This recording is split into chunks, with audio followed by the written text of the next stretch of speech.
All right, welcome back, guys. Welcome to the restart of the Jackson FI channel. It's been a while. So a lot of things have happened over the past 2 years, and I want to sort of talk a bit about that, but mainly I want to make this video a bit selfishly to sort of start things off, getting back into originally why I wanted to make a channel like the Jackson FI. We wanted to share a lot of things about our personal journey with finances, with saving money, with how we afford crazy things like crazy purple houses that pop up on the market, and our journey towards financial independence. Through documenting this whole journey with videos, with talking about things I'm learning, side hustles we're trying, all of that stuff, it will help me stay a bit accountable, both to just actively doing it, but also actually trying. Not just sort of going through the motions and say that I tried things, but if I'm sort of staying accountable to you guys, it will help me to push myself to really, if I'm trying something new, give it a fair shake. Or if I'm learning about a topic, to really dive in to all the different aspects of the topic so that I'm not just regurgitating bad information or something like that. For those of you guys who are tuning in specifically about updates to our infamous semi-viral purple house that we purchased a while back, I will be getting to some updates about that at the end of the video, so stick around to the end to find out what happened. One thing that I wanted to do since the inception of the Jackson FI, when we first made this, was to just share our whole journey, the wins, the losses, and everything in between, all of the lessons and things that we're learning about saving money and making more money. And that's gonna be really important to me moving forward with this channel. So I'm gonna lay out the what, why, and who this is gonna be about, and then I'll give you some updates at the end. So our what. The what this channel is, well, this is going to be mostly myself, Nate, talking about our financial journey towards becoming financially independent, retiring early, and everything that comes along with that. So saving, investing, finding new side hustles, generating more income, passive income, active income, all of that stuff. That's sort of what I want to mostly gear this channel to be about. Now, there will be overlaps with things that I'm interested in. The Purple House, for example, is a great example because there is some overlap there. Yes, we want to be staying there, but when we're not staying there, if the weather's bad up in Indiana, we plan to be renting that house out, and that all will tie into our journey towards financial independence. And I want to talk you guys through that, talk you guys through our plan, our budgets, all of that stuff. I'll be talking about various side hustles and income generating ideas that I have. We'll talk about a little bit of our past history, but I've done a lot of side hustles throughout the years. Some have worked very well, some have not worked at all. And I think I have a general good understanding of what makes a decent side hustle, why some are just kind of flops, and why most things are legitimate if you apply yourself correctly. I'll be sharing things that I've learned as far as my process. If I read an interesting blog, things like that, I want to be sharing that with you all regarding saving, investing, retiring early, and all of that. So those are our whats. Now the why am I doing this? First and foremost, it's to stay accountable. When I have to make a video about this, it's going to keep me accountable to my own processes. Even if nobody else watches it, even if it's just my kids 20 years down the road, they want to see how their parents made money and saved money and how they had the life that they had. I'm making this for that. I'm making this to document that whole process. I also want to be helping others and myself live without the fear of money. That's always been one of my goals since I was little. I just want to make enough money where I don't really have to think about money. So if I can sacrifice a little bit of time and energy and effort now to really focus on that so that I can live the rest of my life without having to really think about it or worry about it, I think that that's a good goal. I want to explore different methods, learn different processes, and then share my findings with you all. Now let's go over the who. Who are we? Well, my name is Nate Jackson, obviously, hence the title. My wife is Alicia. We are the 30-something-year-old, fairly average millennial people. Both of us were teachers in the past. Teaching didn't pay a whole lot of money, so we had to explore other methods of income. We got into e-commerce. That served us very well, and we are well on our way to reaching our FI journey. But again, we're not geniuses. We're just average, regular old people who like to tell a lot of dad jokes. We are foster and adoptive parents. We have 4 beautiful children right now. We're going to be talking a little bit about that as far as the perfect storm that came about with our purple house that I mentioned earlier. But we have 4 beautiful children. I love the process of fostering and adopting. I think more people should do it. If you guys have questions about that, let me know in the comment section. I love chatting about it. We are currently sort of on the cusp of that retired label. Now, when I say retirement, everyone has a different idea of what that means. When I mean retirement, I mean I no longer have to work for money. I still can work for money if I want to. I can do extra things if I want more money, but I am no longer required to do something in order to continue paying my mortgage, my bills, my groceries, all of that stuff. I'm basically set, and if I wanted to do nothing and sit on the couch all day, I technically could. Now, is our plan to sit on the couch and do nothing all day? No, that's not our plan at all, but we want to be able to do that, if that makes sense. We want that option to be on the table. Currently, I'm sort of in this pseudo-retired phase, so I work doing what I want when I want to do it. I have to do so some people might call this barista fire, where it's like I have to do a little bit of work to pay for my groceries, things like that, but I don't have to do a lot of work. Right now, I'm basically working to finish our living expenses, but we have a lot of investments right now that are continually growing, and I plan to invest even more money into that so that we can generate a larger nest egg down the road.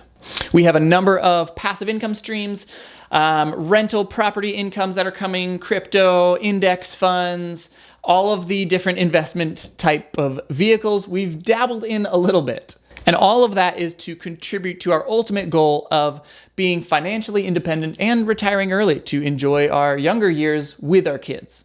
So I've gone over my what, why, and who, but I still need to talk a little bit about the elephant in the room, our viral purple house. So to get into that, let me do a quick FAQ, because we get pretty much the same couple of questions from everybody, even to this day, even though that was about 2 years ago when we first purchased that house. So first, do we still own it? Yes, we do. Second, is it finished? No, it is not. Much to my wife's chagrin. What happened? Well, it's complicated, but I'll be getting into that.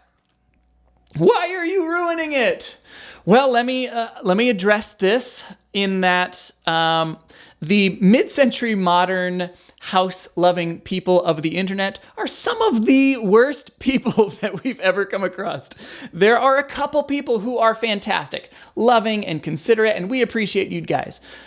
The vast majority of the MCM crowd are just nasty people, and they don't really have a sense of what reality is as far as what it takes to live in a house that has been sitting there for 50 years with carpet in the master bathroom going up the sides of the tub.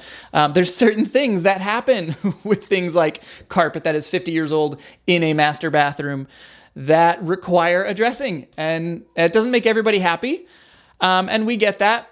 But there have been some rough times. My wife was not really a fan of all of that. Why did we go dark? We also get this question, and this is where the longer explanation comes into play. So let me dive into that. So we bought this purple house. The economy was great. Our dreams were high. Our investments were going well. Everything was a green light. We thought, all right, this is great. This is going to be an awesome investment, an awesome home for our kids when the weather is good up in Indiana. That's where we have a bunch of family, a bunch of old friends. It's where we grew up. We loved everything about it. It made complete sense to us. Unfortunately, this perfect storm of some bad events and some good events all sort of happened very rapidly in quick succession, which is why we sort of completely went dark and couldn't really update people on much. So the first big storm that hit was actually, for those of you who don't know, we are adoptive and foster parents, and our adopted children's biological mom told us she was having another baby. So without getting into all the nitty-gritty details of how the foster system works or their lives or anything like that, we needed to fly or drive back to Florida and live there semi-permanently while that process took place. So that was the first thing, and that's not a bad thing. We love our children. We are so blessed and so grateful for that, but that was a major life change. The third big storm that hit us was due to everything that happened globally. Pretty much all of the different investment markets crashed all at once. I thought that our investments were relatively safe, and I mean, all things considered, they sort of were, but I had diversified with index funds, with individual stocks, with crypto, with our real estate portfolio, all of that stuff. I had tried to diversify in a lot of different areas, hoping that the diversification would mitigate some of the short-term risk that happens in a volatile market. If we lived in a perfect world and we could hold all of our investments for the next 20 years, yeah, absolutely, we could have weathered that just fine. It wouldn't have made a big deal. Unfortunately, we were trying to finish a house, and all of a sudden, all of our extra investment money kind of vanished over the course of a couple months. The fourth big storm to hit was actually the house itself. Now, don't get me wrong, we are incredibly blessed to have been able to purchase this house. It is an awesome house. We love it. It's super cool. We're very thankful. We have loved sort of documenting the journey thus far. It's been fantastic. However, it was built in the 70s. This is a 50-year-old house. It was taken care of to a degree, but like any house that is large, and after a while there's only a couple people, if not one person living in it, there were other creatures that decided to make their home inside of the house. And this caused a lot of damage. There was a lot of walls, structural walls, that had basically completely disintegrated. Most of the exterior had to be replaced, and none of this we knew ahead of time until we started peeling back the layers, and then we could actually see the damage. There was structural support walls inside that were almost completely rotted away. In fact, we had one structural engineer tell us that basically the second floor was being held up by the first floor's plumbing. So there's things like that where we had our budget and we had our sort of contingency budget, like worst case scenario, and this just blew that out of the water. I mean, we're talking like 3 times more expensive than we had anticipated. All of this meant that our worst case scenario budget skyrocketed. That brings us to the next big curveball that life brought, in that the materials needed to fix all of these things also skyrocketed. I don't know if any of you guys are familiar with the lumber prices that happened during the height of COVID, but lumber prices like tripled or quadrupled. So what we thought things were going to cost, again, was 3 or 4 times that much. So our budget was just completely blown out of the water. The next curveball that hit us, while we're still kind of struggling, trying to make our way through, fix what we can, do what we can, long distance, all of that, the next big curveball was there was yet another baby born that we took in. So again, this is not a bad thing. We are so blessed. We are so happy that we have 4 awesome kids. Truly, we struck out. I mean, these are the greatest kids ever. But again, massive life change, more expenses. We actually had to get a new home in Florida because our previous home could not possibly fit the 6 of us. So while we're trying to renovate this purple house up in Indiana, we had to then buy another larger house in Florida for ourselves while we were waiting for that one to finish, and so that we could spend winters there and all of that. So all of these curveballs sort of all happened at once, one after another, between the markets crashing and increased prices and the house having significantly more structural issues that we were not anticipating. That caused us to not have money or time or energy to really do a whole lot with it. We've been slowly chipping away at it, but it's been a very slow process on the house. It is still there. It is still being worked on, but it's definitely been a slow process. And my wife, Alicia, who had been working very hard, very fast, really like doing a lot of content, trying to build some brand partnerships, getting some like retro brands and things to help us outfit it with some really cool retro stuff. Because of all of the new kids and her role as a mom kind of doubling, she just hasn't had time to do any of that. So all of those expenses went way up and the time completely vanished. So what is the plan now going forward? Well, unfortunately, that whole saying of, well, you don't actually lose your money in the market until you sell, unfortunately, that is coming into play because we've decided that we just kind of have to bite the bullet, and we're going to have to reallocate and relocate most of our savings that has been in investments, been in index funds and ETFs and crypto and things like that. We're going to have to move most, if not all of that, over to finishing this Indiana house and also getting our house here in Florida ready to also be a rental so that we can sort of spend time between the two. My wife, Alicia, who is now the greatest mom to 4 awesome kids, can be posting occasionally on her Jackson Fi Instagram, but mostly is going to be enjoying being a mom and spending time with our kids. So most of our Jackson Fi content will probably be coming through here on the YouTube channel, where I'm going to be doing more educational, explorative, learning, documenting processes as far as our finances go towards financial independence. I'll be trying to make videos on here weekly, talking about everything that we're doing and learning, keeping myself accountable to you guys, letting you guys follow along with our journey and all of that.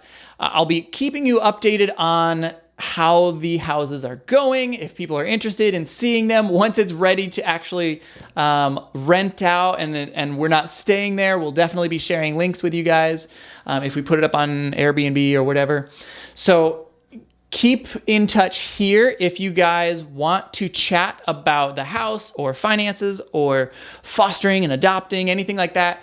I want to help foster our comments section to be just an awesome resource that people can go to find more information. I really don't want it to be full of people who are just complaining about us tearing out 50-year-old bathroom carpet. Okay, that's a ridiculous thing to complain to someone about on the internet. So let's keep it positive.